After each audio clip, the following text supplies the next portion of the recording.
গরম গরম ভাতের সাথে ভর্তা খেতে কে না পছন্দ করে। আজকে আমি এমন একটি ভর্তা তৈরি করে নিব, একবার খাওয়ার পরে বারে বারে খেতে ইচ্ছে করবে। কিভাবে তৈরি করলাম তাহলে সবাই চলেন দেখে আসি এক নজরে। বিসমিল্লাহির রহমানির রহিম। সবাইকে আসসালামু আলাইকুম। আমার নতুন আর একটা ভিডিওতে সবাইকে জানাচ্ছি স্বাগতম। কেমন আছে সবাই? আশা করি তোমরা যে যেখানে আছো সবাই ভালো আছো। চলে আসলাম প্রতিদিনের মতোই আজকে আবার আরও একটি ভিডিও নিয়ে। আজকে আমি তৈরি করব একটু ভিন্নভাবে মিষ্টি কুমড়োর ভর্তা। আজকের ভর্তা তৈরিতে প্রথমে লাগবে মিষ্টি কুমড়ো। এখানে এক টুকরা মিষ্টি কুমড়ো নিয়ে নিলাম। এবার কেটে ভালো করে ধুয়ে নিতে হবে। চুলার মধ্যে একটি কড়াই বসিয়ে দিলাম, দিয়ে দিলাম তেল। এবার দিয়ে দিলাম মরিচগুলো একটু ভেজে নিতে হবে।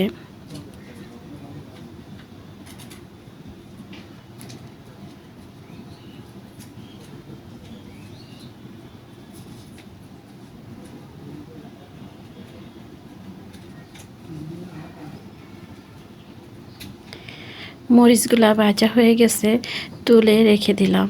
এবার দিয়ে দিলাম রসুনগুলা ভেজে নিতে হবে।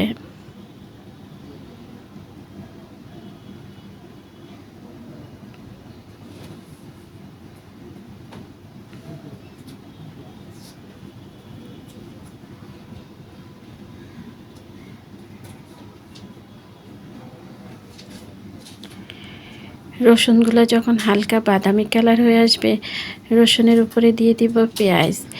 এবার পেঁয়াজ আর রসুন একসাথে ভেজে নিলাম।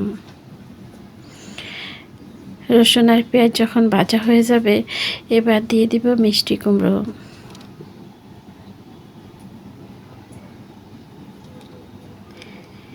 মিষ্টি কুমড়ো দেওয়া হয়ে গেলে পাশে যে রসুন পেঁয়াজ ভেজে রাখলাম ওগুলি তুলে রেখে দেব। মিষ্টি কুমড়োর উপরে দিয়ে দিব লবণ আর সামান্য পরিমাণ হলুদের গুঁড়া। এবার ঢাকনা দিয়ে ডেকে মিষ্টি কুমড়ো সিদ্ধ হওয়া পর্যন্ত অপেক্ষা করব।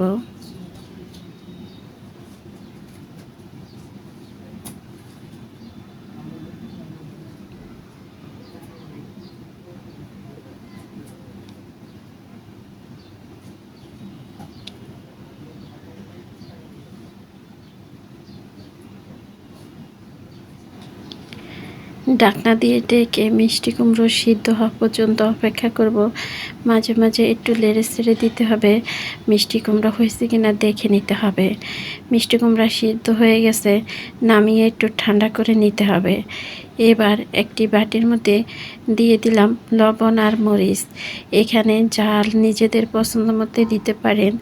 অনেকে বেশি জাল খেতে পছন্দ করে, আবার অনেকে জাল খেতে পারে না, তাই পছন্দ মতো ঝাল অ্যাড করতে পারেন।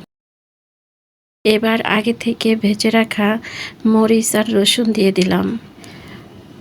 অফ ক্যামেরাতে আমি একটি আলু আর একটি ডিম সিদ্ধ করে নিলাম। এবার ডিম আর আলু দিয়ে দিতে হবে।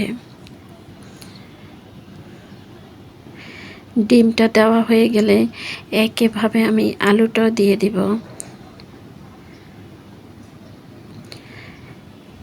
ডিম আলু দেওয়া হয়ে গেলে এবার আমি দিয়ে দিব মিষ্টি কুমড়ো।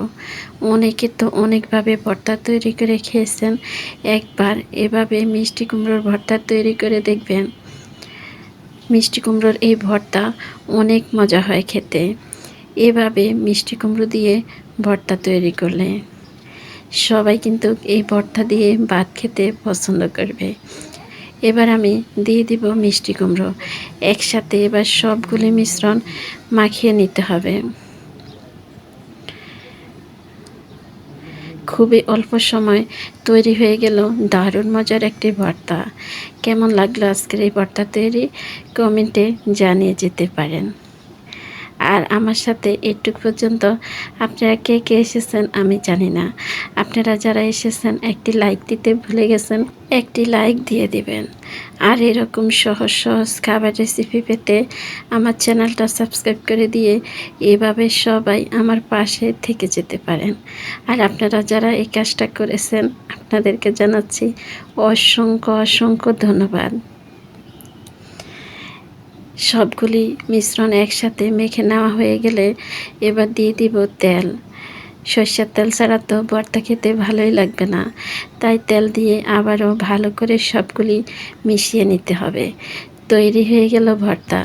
গরম গরম ভাতের সাথে খেতে কিন্তু অসাধারণ মজার একটি খাবার। তাহলে আজকে আমি এখানে বিদায় নিলাম।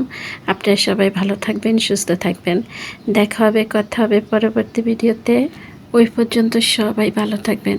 সবাইকে আল্লাহ হাফেজ। আসসালামু আলাইকুম।